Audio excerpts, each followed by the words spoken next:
Hello दोस्तों, YouTube channel के PK30 study point में आपका स्वागत है। दोस्तों मैं हूं पिंटू कुमार और आज आप लोगों के लिए दोस्तों एक शानदार टॉपिक लाया हूं, पेपर सेट। ये देखिए दोस्तों, राम सिंह यादव किताब का है। पूरा बढ़िया से सॉल्यूशन कराए गए हैं। इस किताब को आप मार्केट में भी खरीद सकते हैं और एक टीचर के द्वारा सॉल्यूशन आप देख रहे हैं, जो कि आपको सटीक सार्थक मिलेगा। आपको कहीं पढ़ने का भी ज़रूरत नहीं है। घर बैठे टोटल सेट आप पढ़ सकते हैं बिल्कुल मुफ्त में।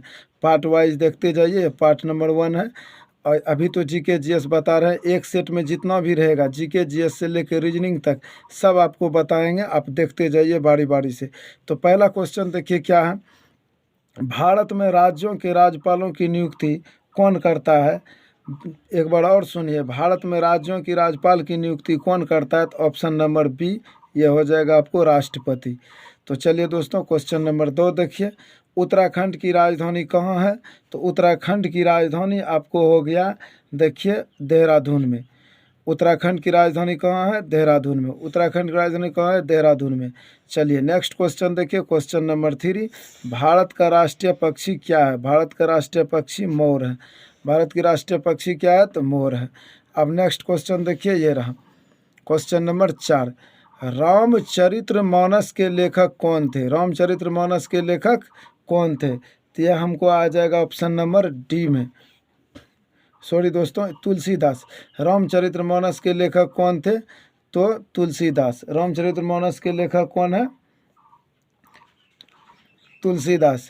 अब देखिए क्वेश्चन नंबर 5 देखिए दोस्तों, क्वेश्चन नंबर 5 ये रहा। इनमें से भारत का सबसे पुराना राजवंश कौन सा है? इनमें से भारत का सबसे पुराना राजवंश कौन सा है? मौर्य। आप इसको रोक करके जवाब भी दे सकते हैं। हम 2 बार क्वेश्चन बोलते हैं। प्रसिद्ध पुस्तक गीतांजलि के लेखक कौन थे?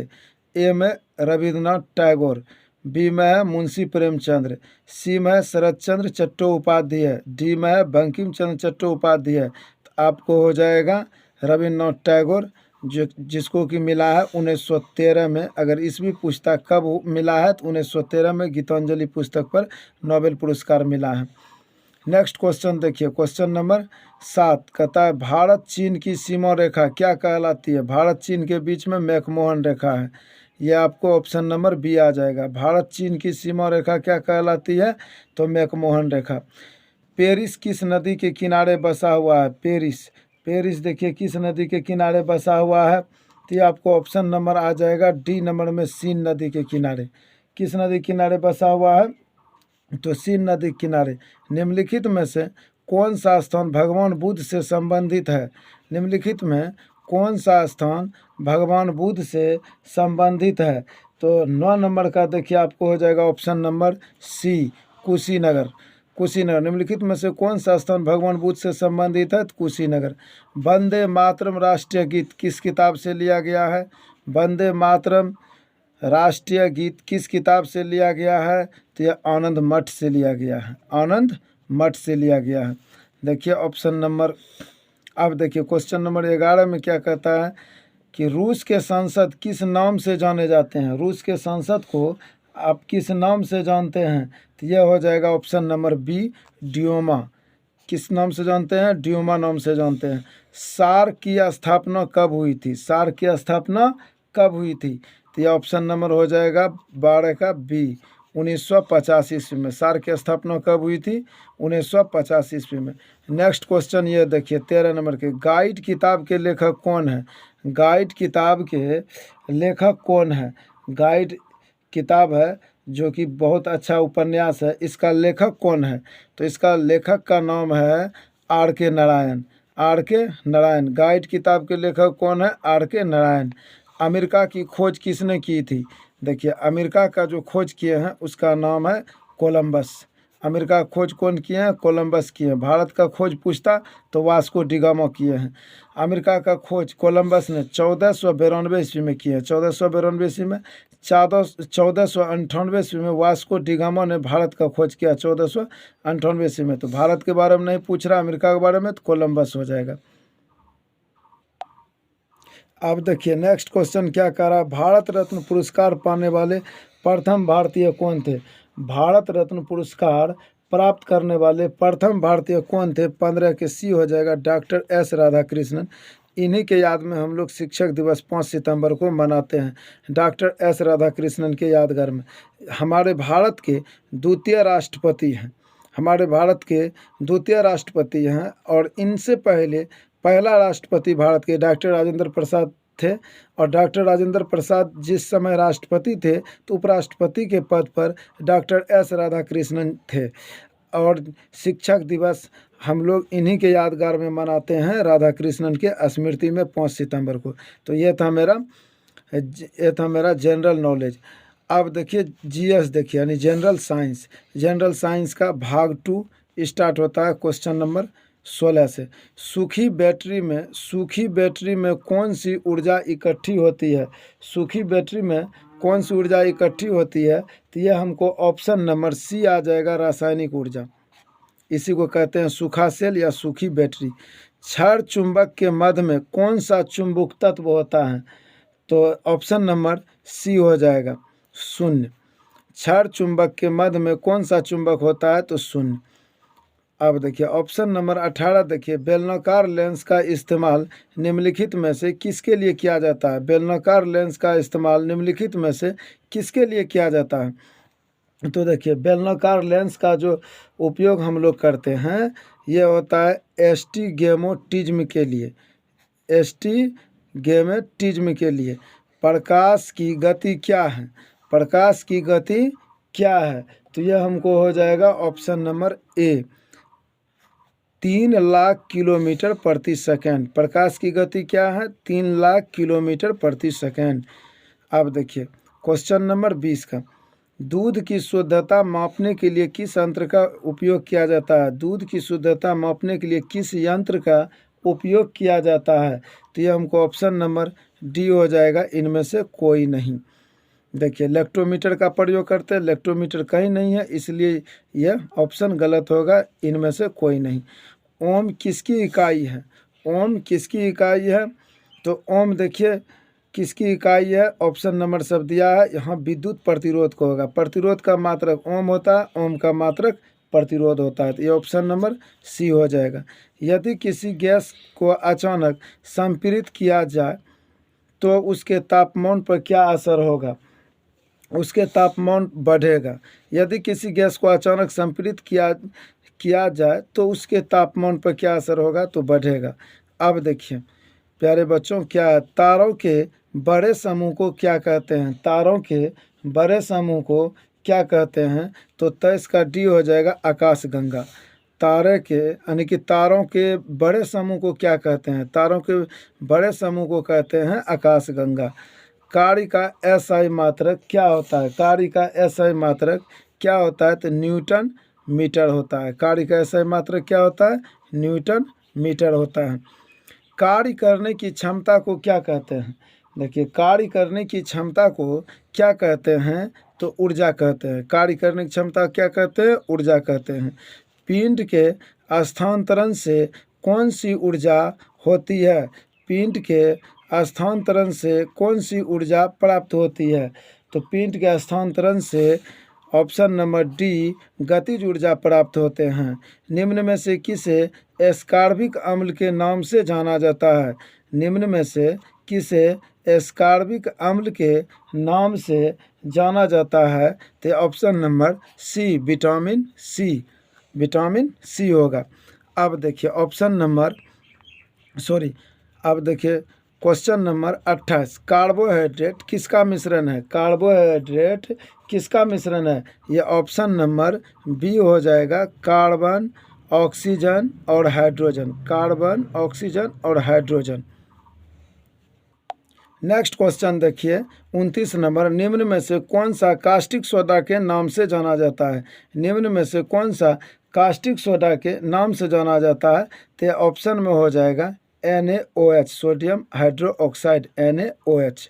अब देखिए जब पानी जमता है तो उसका घनत्व क्या होता है? जब पानी जमता है तो उसका घनत्व क्या होता है? घटता है। जब पानी जमता है तो उसका घनत्व घटता है। डेसिबल किसकी इकाई है? डेसिबल किसकी इकाई है? ध्वनि शक्ति की। किसका है? ध्वनि शक्ति की है।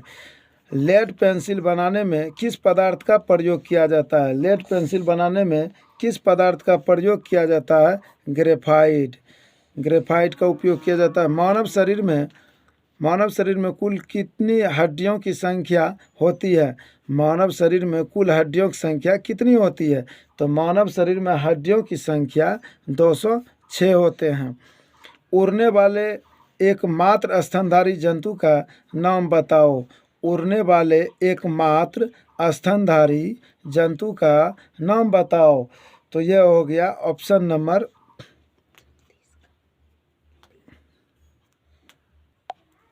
अब देखिए, उड़ने वाले एकमात्र स्तनधारी जंतु का नाम है चमगादड़। ये चमगादड़ है जो स्तनधारी होते हैं। कहता है लाल रुधिर कणिकाओं का निर्माण किस में होता है? अस्थि मज्जा में होता है। लाल रुधिर कणिकाओं का निर्माण किस में होता है? अस्थि मज्जा में होता है। अब देखिए ये भाग नंबर 3 आ गया, गणित। इस गणित को देखिए आसानी से हम बताते हैं। तो देखिए अब मैथ का सवाल आ गया है। तो मैथ का सवाल हम किस तरह से इसको बनाते हैं, जस्ट यहाँ पर आपको सॉल्यूशन देंगे। आपको सिर्फ एडजस्ट करना पड़ेगा माइंड में। कहता एक व्यक्ति अपने घर से निकलकर 5 किलोमीटर पूरब की ओर चलता है, फिर उत्तर की ओर मुड़कर 12 किलोमीटर चलता है। अब वह अपने घर से कितनी दूरी पर है? तो देखिए सबसे पहले हम एक डायरेक्शन बना लेंगे इस तरह से। यह देखिए यहाँ पर हम 0 लिख दिए, यानी कि यहाँ से सब चलना आरंभ करेगा। ऊपर जो है उत्तर होता है, ऊपर उत्तर हो गया और नीचे दक्षिण हो जाता है। देखिए बायां हाथ है, इस तरफ देखिए बायां हाथ है, तो इस तरफ हम क्या लिख लेंगे? पश्चिम लिख लेंगे। इस तरफ देखिए हम पश्चिम लिख लिए, और इस तरफ हम क्या लिख लेंगे? तो पूरब लिख लेंगे। देखिए ये पूरब लिख लिए। अब देखिए हमको क्या करना है, यहाँ पर डायरेक्शन में कह रहा है एक व्यक्ति अपने घर से निकलकर 5 किलोमीटर पूरब की ओर जाता है।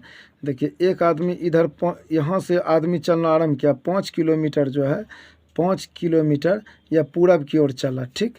उसके बाद देखिए क्या करता है, फिर उत्तर की ओर मुड़कर वह 12 किलोमीटर चलता है।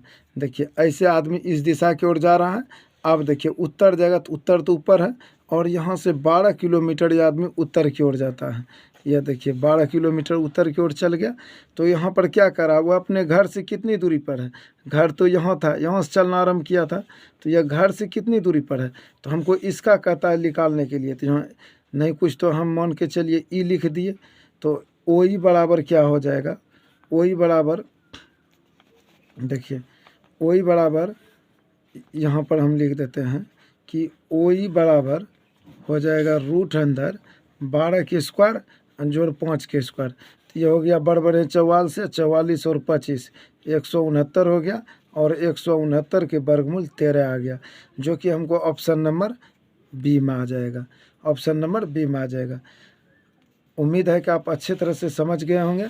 और नेक्स्ट क्वेश्चन देखिए नेक्स्ट क्वेश्चन ये रहा, question number 37। A B C D में ए बी बराबर बी सी बराबर सी डी, ए सी बी, देखिए सब बराबर है। ए बी बराबर बी सी है, बी सी बराबर सी डी है। देखिए एक हम इस तरह का फिगर को ड्रॉ किए, और इसमें से सभी कहता है बराबर है। ये देखिए ए बी हो गया, उसके बाद देखिए ये देखिए सी डी हो गया। ये सब एक दूसरे का बराबर है। अगर सभी भुजा बराबर है, स्वाभाविक है कि ये बढ़ गए। यहाँ तक कि विकर्ण भी बोला है बराबर है, ए सी बी डी के बराबर है। ये देखिए ए सी हो गया, ये बी डी हो गया, विकर्ण हो गया, ये भी बराबर है। जब ऐसा कंडीशन हो तो ऐसा सिर्फ एक ही फिगर का होगा जिसका नाम वर्ग होगा, यानी कि ऑप्शन नंबर आपको ए में आ जाएगा। तो देखिए आप इस क्वेश्चन को भी अच्छी तरह से समझ गए होंगे। अब नेक्स्ट क्वेश्चन देखिए ये रहा, क्वेश्चन नंबर 38। क्वेश्चन नंबर 38 में देखिए क्या कहता है। क्वेश्चन नंबर 37 था, क्वेश्चन नंबर 38 देखिए क्या कह रहा है। ये जितने भी आकृति दिया गया है 30, 25, 27, उसके बाद फिर 25, 8, 29, 35, 38, 28 आंकड़ों का माध्यिका बताइए। इन संख्याओं को माध्यिका निकालने के लिए सर्वप्रथम हमको आरोही क्रम में सजाना पड़ेगा। आरोही क्रम में कैसे सजाएंगे? जो सबसे छोटा संख्या उसको पहले लिखेंगे। तो पहले देखिए 8 लिख लिए, 8 के बाद देखिए 25 लिखे, फिर देखिए डबल 25 है तो डबल 25 लिखेंगे। उसके बाद देखिए हमको कौन कौन सा नंबर है, 25 के बाद देखिए 27 हो गया, 27 के बाद 28 हो गया, 28 के बाद देखिए कौन सा नंबर है, 29 हो गया, 29 के बाद देखिए 30 हो गया, 30 के बाद 35 हो गया, और 35 के बाद देखिए 35 के बाद देखिए क्या 38 है। तो देखिए इस तरह से हम इसको आरोही क्रम में सजा लिए, यहाँ पर लिख भी देंगे आरोही क्रम लिख दिए, आरोही क्रम में सजा दिए। अब माध्यिका बताना है, तो कुल कितना संख्या है 1 2 3 4 5 6 7 8 9 है, 9 है तो 4 इधर से संख्या ले लेंगे। देखिए 1 2 3 4 और इधर से भी 4 ले लेंगे 1 2 3 4। तो देखिए बीच वाला संख्या क्या बच गया हमको 28, यही 28 हमको माध्यिका हो गया। तो अब देखिए ऑप्शन नंबर में कहाँ पर माध्यिका दिया हुआ है, तो सी नंबर में दिया हुआ है, इसलिए ऑप्शन नंबर सी हो जाएगा, माध्यिका इसका आंसर हो जाएगा। उम्मीद है कि आप अच्छे तरह से समझ गए होंगे। नेक्स्ट क्वेश्चन देखिए इस प्रकार से बनेगा। अब देखिए क्वेश्चन नंबर 39 आप ले लीजिए। क्वेश्चन नंबर 39 देखिए कैसे इसको बनाना है। यहाँ लिखा हुआ है कि साइन 75 प्लस साइन 15 का मान कितना होगा। देखिए इस प्रकार का क्वेश्चन रहता है, तो इसका फार्मूला होता है 2 sine A plus B by 2 75 plus 15 बटे में 2 into cos A minus B. तो 75 माइनस 15 और बटे में हमको हो जाएगा कितना 2 हो जाएगा। तो हम इसको कह सकते हैं कि 2 साइन 75 प्लस 15 कितना हो गया 90, 90 के आधा 45 हो गया। उसके बाद देखिए इंटू कॉस 75 में हम 15 घटा देंगे तो ये हमको कितना आ जाएगा। देखिए 75 में 15 घटाइए 60 आएगा, 60 को 2 से काटिए 30 डिग्री हो जाएगा। इसका मान को बैठा लेंगे, साइन 45 डिग्री का मान 1/√2 होता है और कॉस 45 डिग्री का मान √3/2 होता है। तो इन संख्याओं को अगर हम इधर से देखिए काट दिए 2 को, तो कितना आ जाएगा √3/2 होगा, √3/2 होगा। लेकिन हमको √3/2 जो है ऑप्शन में कहीं दिखाई नहीं दे रहा है, इसलिए ऑप्शन नंबर ये डी हो जाएगा सही आंसर। उसके बाद देखिए नेक्स्ट, अब देखिए क्वेश्चन नंबर 40। क्वेश्चन नंबर 40 क्या कह रहा है कि बेलन का आयतन का सूत्र क्या होगा। तो बेलन का आयतन का सूत्र तो इसमें हम डायरेक्ट कर सकते हैं पार square into h, option number B हो जाएगा राइट आंसर। अब 41 नंबर में देखिए क्या कह रहा है, यदि साइन थीटा बराबर कॉस थीटा तो थीटा का मान क्या होगा। साइन थीटा बराबर कॉस थीटा हो गया।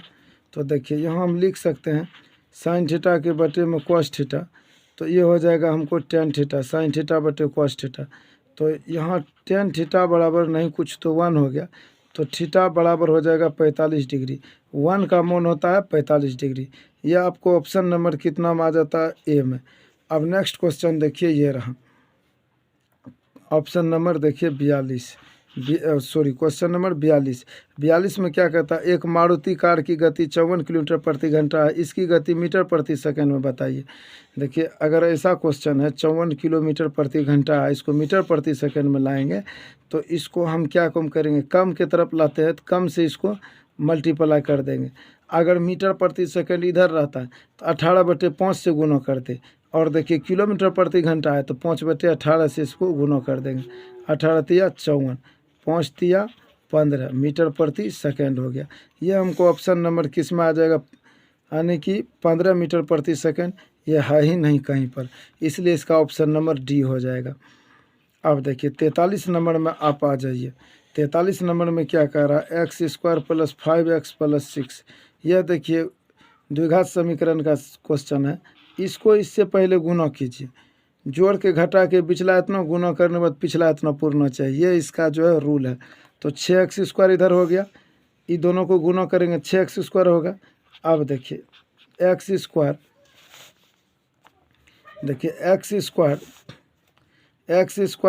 3x + 2x + 6। देखिए 3 दूनी 6 हो जाएगा। उसके बाद देखिए और 3 दूनी 5x हो जाएगा। इसमें से x कॉमन मिलता है, x को कॉमन ले लेंगे, यहाँ 2x में 1x बचेगा, यहाँ 3 बचेगा, प्लस यहाँ 2 कॉमन ले लेंगे, यहाँ पर x + 3। ये दोनों घर मिलना भी चाहिए। अब देखिए x + 2 लिख दिए। उसके बाद इधर क्या लिखेंगे, x + 3 जो मिलता है एक उसको लिखेंगे, एक लिखेंगे x + 2 जो यहाँ पर है उसको लिखेंगे। तो ये आपको देखिए ऑप्शन नंबर कितना में दिख रहा होगा, x + 2 और x + 3, x + 2 x + 3 option number B में दिखता होगा। नेक्स्ट क्वेश्चन देखिए। नेक्स्ट क्वेश्चन देखिए, क्वेश्चन नंबर 44। तो क्वेश्चन नंबर देखिए 44 क्या कह रहा है, एक आदमी की आयु उसके पुत्र की आयु की तिगुनी है, 16 वर्ष बाद उसकी आयु पुत्र की आयु की दोगुनी होगी, वर्तमान उम्र बताइए। पहले देखिए ये आदमी हो गया और इसका ये पुत्र हो गया सर। आदमी कहता एक आदमी की आयु उसके पुत्र की आयु का तिगुना है। अगर पुत्र का आयु देखिए 1 है तो आदमी का आयु 3 गुना हो गया। अब देखिए ये वर्तमान उम्र के बारे में देखिए बात बता रहा है। 16 वर्ष के बाद उसके पुत्र की आयु की दोगुनी होगी। 16 वर्ष के बाद की बात है, तो 16 वर्ष के बाद देखिए क्या हो जाता है। यहाँ से हम लिख देते हैं 16 वर्ष बाद। यह देखिए 16 वर्ष बाद क्या हो जाता है, पुत्र की आयु की दुगुनी हो जाएगी, उसकी आयु पुत्र की आयु दुगुनी हो जाएगी। मान के चलिए पुत्र अगर रहेगा 1 तो 16 वर्ष के बाद इसका कितना उम्र हो जाएगा, 2 गुना, यानी कि देखिए आदमी हो जाएगा 2 गुना पुत्र से 16 वर्ष के बाद। अब देखिए इसको हम देखते हैं कि इन दोनों में अंतर कुछ नहीं आ रहा, इधर से भी नहीं आ रहा, इधर से भी नहीं आ रहा। तब देखिए इन क्वेश्चनों में हम क्या करते हैं, इन दोनों का अंतर देखिए, अंतर से गुना करेंगे ऊपर नीचे। 3 और 1 का अंतर कितना है, 2। 2 और 1 का अंतर कितना है, 1। इसके अंतर से ऊपर वाला गुना कर देंगे और उसके बाद ऊपर वाला के अंतर से नीचे वाले को गुना करेंगे। तो अब देखिए नीचे वाले के अंतर से ऊपर वाला जब गुना करेंगे तो ये 3:1 ही रह जाएगा। ऐसे ऐसे अंतर निकाले और इसका ऐसे ऐसे निकाले, ऐसे ऐसे जब नहीं आता है तब। अब देखिए फिर इसमें इस 2 से ऊपर वाला के अंतर से गुना करेंगे तो ये 2 दूनी 4 होगा, अनुपात 2 गुना 1 2 होगा। अब देखिए इसका अंतर आ रहा है, अंतर आ रहा है कितना, तो 2 में से 1 घटेगा 1 आएगा, 3 में यानी 4 में से 3 घटेगा 1 अंतर आएगा। यहाँ अंतर 1 आ रहा है लेकिन किताब में बता रहा है 16 वर्ष अंतर है, तो यहाँ पर 16 लिखेंगे। अब देखिए इसका क्या उम्र कितना है, 1 का वैल्यू 16 निकला, 3 का वैल्यू कितना निकलेगा, तो 3 से यहाँ पर गुना कर देंगे। 3 गुने 16 तो 48 वर्ष हो गया। तो हम कह सकते हैं कि वर्तमान उम्र जो है पुत्र का होगा 16 साल और पिता का होगा 48 साल, ऐसा है। तो इसको ऐसे आप लिख सकते हैं 16,48। चलिए यह पुत्र है और यह पिता है। यह ऑप्शन नंबर आपको कितना में आ जाता है, देखिए ऑप्शन नंबर आपको ए में आ रहा है। तो आप इसको अच्छी तरह से समझ गए होंगे। नेक्स्ट क्वेश्चन देखिए ये रहा, नेक्स्ट क्वेश्चन देखिए ये रहा, और नेक्स्ट क्वेश्चन देखिए कह क्या रहा, कहता है अर्धवृत्त में बना कोण कितना होता है। देखिए अर्धवृत्त पर बना कोण जो है 180 डिग्री होता है। यह 45 का हो जाएगा डी नंबर का आंसर, यानी 180 डिग्री। अब इसको समझिए, इस तरह से देखिए अर्धवृत्त होता है, जैसा कि आप चांद देखे हैं। अब देखिए अगर जो कंपास में चांद रहता है उसको आप देखें हैं इस तरह का रहता है बना हुआ, और यहाँ उसका कॉर्नर पर देखिएगा 180 डिग्री लिखल होगा। और लेकिन यह अर्धवृत्त है। अगर 2 चांद को आप सटा दीजिए, इधर से भी एक चांद को मिला दीजिए, तो यह हो जाएगा कितना, 180 तो ऊपर था 180 नीचे, यानी कि पूरा वृत्त बन जाएगा। तो एक वृत्त होता है 360 डिग्री के, लेकिन अर्धवृत्त पूछा है कि एक अर्धवृत्त हमको यहाँ पूछ रहा है क्वेश्चन, अर्धवृत्त में बड़ा कोण क्या होगा। तो इसका डायग्राम तो पहले ऐसे होगा, और देखिए ये 180 डिग्री का होगा, जो कि ऑप्शन नंबर डी में मार चुके हैं चेक। अब नेक्स्ट देखिए आपका ये रहा, यहाँ क्या कह रहा है 46 नंबर में, किसी कमरे की माप दिया हुआ है 10, 6, 4 मीटर, 1 रुपया प्रति वर्ग मीटर की दर से दीवारों की पुताई बताइए। लंबाई है, चौड़ाई है, ऊंचाई है, और 1 रुपया प्रति वर्ग मीटर दर से दीवारों की पुताई का खर्च पूछ रहा है। तो पहले तो हम ये लिखेंगे कि ये देखिए कितना नंबर का जवाब दे रहे हैं, तो 46 नंबर का। पहला नंबर बात देखिए हम ये लिखेंगे कि कमरे के दीवारों का क्षेत्रफल बराबर हो जाएगा 2 × LB जोड़ BH जोड़ LH। ये हो जाएगा फार्मूला आपको। अब देखिए इस फार्मूला पर आप इसको बैठाइएगा तो ये हो जाएगा आपको 2 × LB, L हो गया 10, B हो गया 6 और H हो गया 4। तो हम कह सकते हैं कि 10 × 6 जोड़ 6 × 4 जोड़ में हमको हो जाएगा 6 गुना यानी LH तो L हो गया 10, H हो गया हमको 4, तो 10 × 4, तो ये हमको आ जाएगा 10 × 6 = 60 हो गया, और यहाँ पर 24 हो गया, और यहाँ 40 हो गया। देखिए इनको आप देखिए इनको आप जोड़िएगा तो ये क्या आ जाएगा, देखिए 60 40 100 100 और 24, 124 124 गुने 2 248। अब देखिए 48 यहाँ पर देखिए मीटर है तो मीटर स्क्वायर लिख देंगे, लेकिन 1 रुपया लगता है 1 मीटर स्क्वायर का खर्च, तो इतना का कितना लगेगा, तो 1 गुना आप 248 कर लीजिए तो हो जाएगा आपको 248 रुपया, जो कि किसी भी ऑप्शन में आपको दिया हुआ नहीं है। यह देखिए किसी भी ऑप्शन में आपको दिया हुआ नहीं है, तो यह ऑप्शन नंबर आपको हो जाएगा डी, ऑप्शन नंबर डी आ जाएगा। इस तरह से आप इसको शॉर्ट स्क्रीन कर सकते हैं या लिख भी सकते हैं। तो चलिए अब देखिए नेक्स्ट क्वेश्चन, आप देखिए नेक्स्ट क्वेश्चन देखिए आपका ये रहा क्वेश्चन नंबर देखिए 46 के बाद देखिए 47 नंबर में देखिए क्या कहता है। 47 नंबर का क्वेश्चन देखिए काफ़ी लाजवाब है। कहता है क्या 6:3 समानुपात x और उसके बाद अनुपात 4 है, तो कहता है इसको क्या किया गया कितना हुआ, फिर इसको कैसे समझेंगे कि यहाँ पर क्या आना चाहिए x के वैल्यू की जगह पर। देखिए 3 दूनी 6, जो पीछे है इस संख्या से डबल है आगे वाला संख्या, तो यहाँ जो पीछे 4 है तो इसका भी डबल हो जाएगा यहाँ पर 8, जो कि ऑप्शन नंबर आपको सी में आ जाएगा, यानी कि ऑप्शन नंबर सी हो जाएगा। तो चलिए दोस्तों अब नेक्स्ट देखिए क्वेश्चन नंबर 48, ये कैसे बनेगा। यहाँ पर स्पष्ट रूप से लिखा हुआ 5x + 4 बराबर में 3x + 8 है, तो x का मान बताइए। बस कुछ नहीं करना है, एक जाति में घटाना बढ़ाना है। देखिए यह 5x है ना, इसको इधर ले आएंगे बराबर की इधर चिन्ह बदल जाएगा, 5x है तो 3x प्लस है तो इधर आएगा माइनस हो जाएगा। देखिए 5x में 3x घट गया। अब देखिए ये 8 जो है 8 को आराम से हम लिख देंगे, ये +4 है बराबर किधर आएगा तो माइनस हो जाएगा। तो देखिए यहाँ बचेगा हमको 2x, यहाँ बचेगा 4 और 2 दूनी 4, x बराबर 2। हम कह सकते हैं कि आपको ऑप्शन नंबर बी में आ जाएगा, तो ऑप्शन नंबर इसका बी हो गया। नेक्स्ट देखिए नेक्स्ट क्वेश्चन क्या कह रहा है। क्वेश्चन नंबर आप आ जाइए 49 में। क्वेश्चन नंबर देखिए 49 में क्या कह रहा है, 2 है और इस पर पावर 3 है। देखिए तो 2 पर पावर 6 हो गया, 2 पावर 6 हो गया तो 2 दूनी 4 दूनी 8 दूनी 16 दूनी 32 हो जाएगा। 2 दूनी 4 दूनी 8 दूनी 16 32 दूनी 64, इसका वैल्यू आ जाएगा 64, जो कि किसी ऑप्शन में आपको 64 नहीं है दिया गया, इसी लेकर के इसका ऑप्शन नंबर डी हो जाएगा, इनमें से कोई नहीं। अब देखिए आ जाइए आप 50 नंबर पर। 50 नंबर में क्या कहता है, a - b है इंटू a + b है, a - b into a + b है। देखिए इसको किस प्रकार से बनाएंगे, इसको बनाएंगे a - b into a + b है, तो इतना बराबर फार्मूला हो गया a² - b²। इसी को लिखते हैं, एक बार जोड़ देंगे एक बार घटा देंगे, जो कि आपको ऑप्शन नंबर बी में आ जाएगा। तो दोस्तों मेरा वीडियो कैसा लगा, अगर आपको दोस्तों बेहतरीन लगता है तो आप हमारे चैनल PK30 स्टडी पॉइंट को लाइक करें, सब्सक्राइब करें और राम सिंह यादव का शुरू से अंत तक वीडियो देखें घर बैठे और अपनी तैयारी को मजबूत करें। Thanks for watching, take care, have a nice day, thank you.